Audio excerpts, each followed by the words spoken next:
Imagine a bandit so cruel that he broke into a prison just to hunt down his enemy, kill him, and stick the man's head on a spike for the whole town to see. Well, that sounds cruel enough, but I think what's even more absurd is getting shot in the head while sleeping, just because you snored too loud. These outlaws were ruthless and merciless.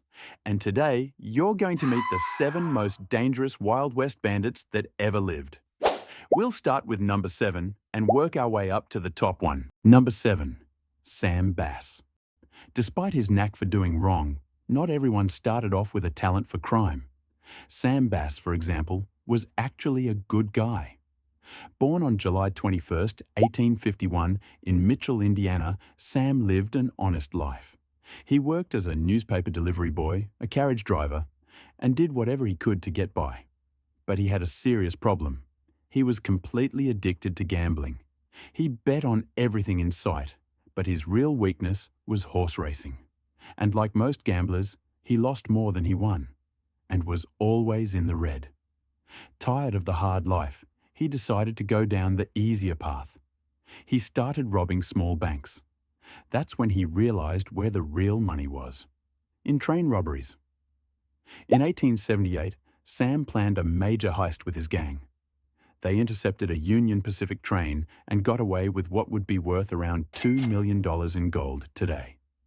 It was one of the biggest robberies of that era. The job was so bold that the gang decided to split up afterward to avoid suspicion. But Sam, apparently addicted to adrenaline, couldn't stay away from action for long. He put together a new crew and tried to rob a bank in Texas. What he didn't know was that there was a traitor among them. An informant tipped off the police, and Sam walked right into a trap set by the sheriffs. During the shootout, he managed to escape but was seriously wounded. The next day, Sam was found lying in the dirt, bleeding and too weak to move. He was taken back to town, where he died shortly after, on July 21st, 1878, his 27th birthday. His final heist turned out to be his last. But if you thought Sam Bass's story was wild, just wait until you meet number 6, Clay Allison, the savage of the frontier. Clay Allison wasn't just a notorious gunslinger. He was a true maniac of violence. Born on September 2nd, 1841, near Waynesboro, Tennessee, Allison started down the path of madness early in life. His fame spread quickly, especially after a shocking episode in 1870 when he led an angry mob to the local jail. But not to save anyone. His goal was to drag out Charles Kennedy, a man accused of multiple murders, just to kill him with his own hands. After the lynching, Clay decided that wasn't enough. He decapitated the man and, like something straight out of a horror movie, stuck the head on a spike at the entrance of the town saloon. Can you imagine the trauma for the kids walking by? And if you think that was the peak of his madness, think again. Clay Allison was also known for riding naked through town, wearing nothing but his revolver. He was the living definition of unhinged. But the most unbelievable story of all involves a dinner with his sworn enemy, the dangerous Chunk Colbert. Chunk had already killed 7 men and made no effort to hide his hatred for Clay. Even so, Allison accepted an invitation to dinner with him, and during the meal, as expected, Chunk tried to kill him. But as he reached for his gun, Colbert fumbled and hit it on the table, just enough time for Clay to react. In the blink of an eye, he drew his revolver and fired a single bullet straight between Colbert's eyes. When someone asked why he agreed to have dinner with a man who wanted him dead, Clay calmly replied, "Because I didn't want to send a man to hell on an empty stomach." Clay Allison was a ticking time bomb of insanity and violence. But the next name on our list is just as explosive. He started his criminal career as a teenager, claimed to have killed more than 40 people, was imprisoned, and then made a comeback as a lawyer. That's number 5, John Wesley Hardin, the impulsive killer. If there were an award for the most psychopathic outlaw of the Wild West, John Wesley Hardin would be one of the top contenders. His first crime happened during childhood, when he stabbed a schoolmate after a silly little fight. By the age of 15, his deadly impulsiveness had escalated. He killed a man after a trivial argument, and instead of fleeing, he doubled down and shot 3 soldiers who tried to arrest him, all while still just a rebellious teenager. Throughout his bloody career, Hardin was accused of killing at least 20 men, though some say the real number was much higher. His favorite method? Killing anyone who dared to challenge him, for any reason. He was so impulsive and violent that one night, while staying in a hotel, he got annoyed by the loud snoring of the guest in the next room. Furious, he fired his gun through the wall, hitting the man in the head while he slept. Terrified by what he'd done, he escaped through the window under cover of night. Eventually, Hardin was captured and spent 14 years in prison, where he claimed to have killed at least 40 people. While behind bars, he turned his life around, or so it seemed. He studied law and became a lawyer. He tried to live a normal life, but his violent nature spoke louder. He went back to committing crimes just to unleash his rage. After this new wave of violence, he was gunned down while playing dice in a saloon, never even realizing who the shooter was. It was the very police officer he had threatened just a few hours earlier. What an irony, huh? But if you think it ends here, just wait until you meet number 4. Cherokee Bill, the merciless outlaw. Crawford Goldsby, better known as Cherokee Bill, built a bloody reputation during his short life. Between 1894 and 1895, he was involved in at least 13 murders and a series of brutal robberies. It all started when he confronted a man who had assaulted his brother.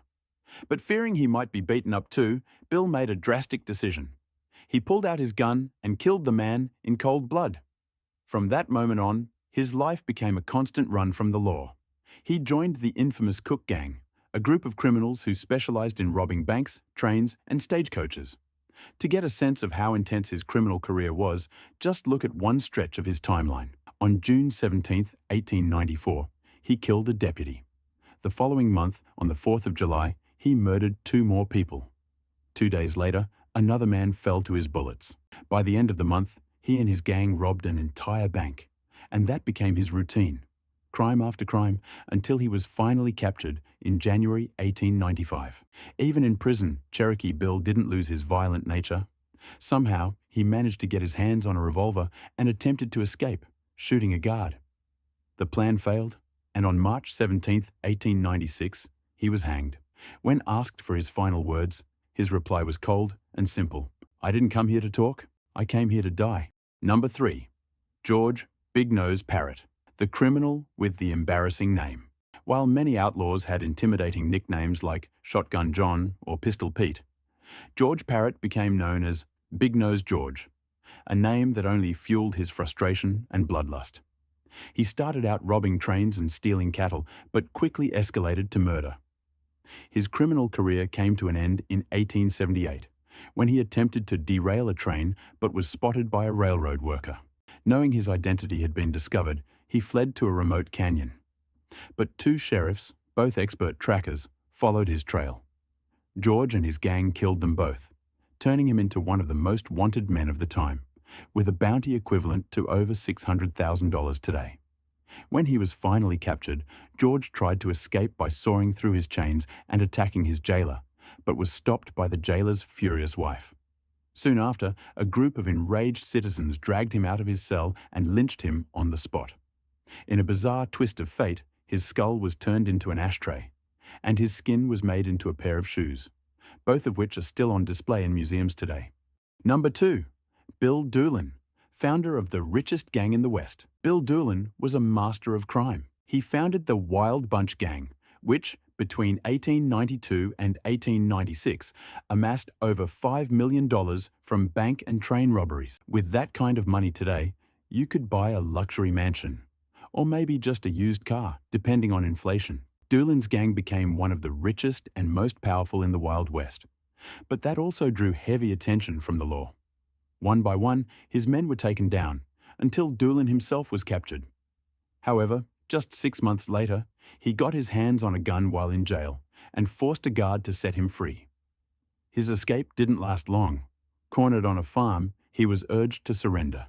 But instead, he chose to shoot at 20 lawmen. He was gunned down instantly. Number 1. Killer Jim Miller. The professional hitman.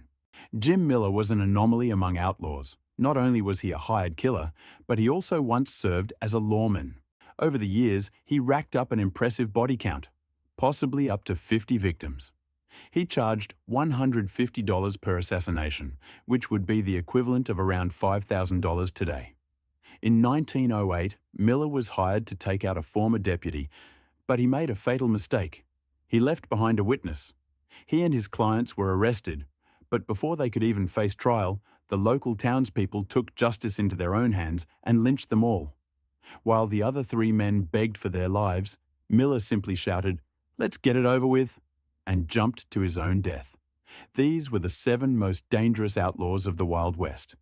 Now tell me in the comments, which one did you think was the craziest? Thanks for sticking with me all the way. This is Mr. Square signing off. If you liked this content, don't forget to hit the like button and subscribe to the channel. See you in the next video.